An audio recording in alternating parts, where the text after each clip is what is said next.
Hello and welcome back to Coffee Talk with Heidi. I am using my Los Angeles mug today because I am facing a unique challenge in my Sabbath this weekend.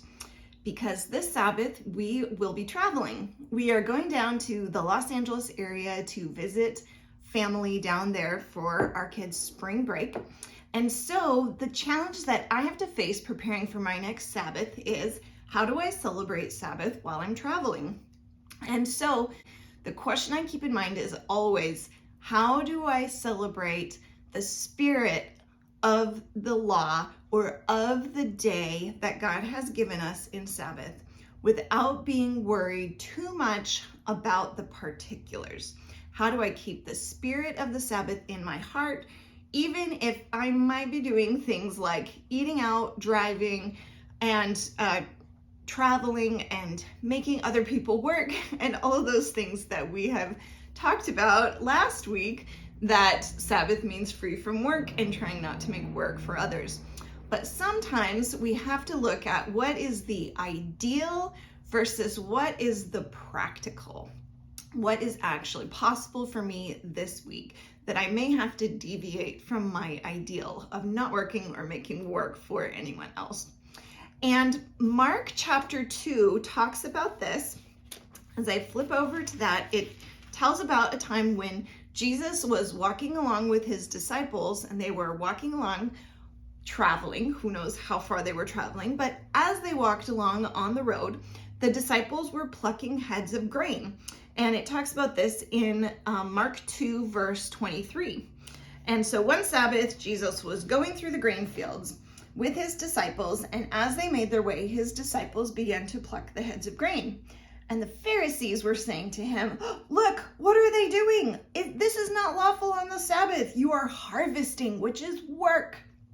And Jesus said to them, "Have you never read what David did when he was in need and hungry, and those who were with him were hungry?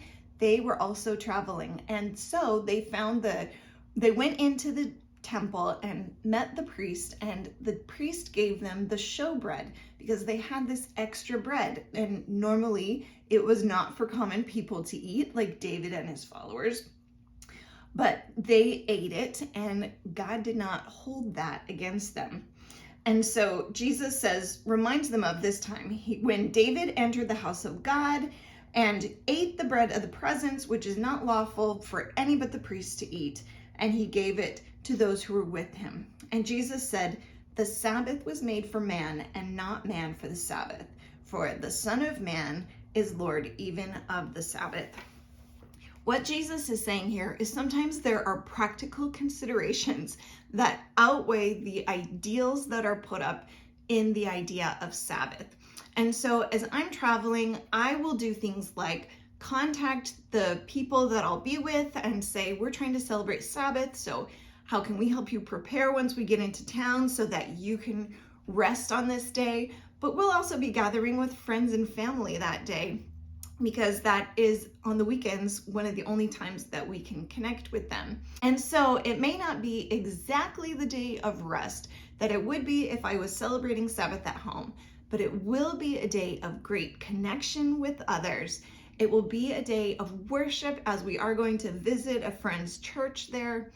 And I will be celebrating the Sabbath in my heart, doing what I can to keep those ideas of it being a day to connect with others, to rest, to not create more work than is needed, to focus in on those I'm with and not just checking out like we all like to do when we're on vacation.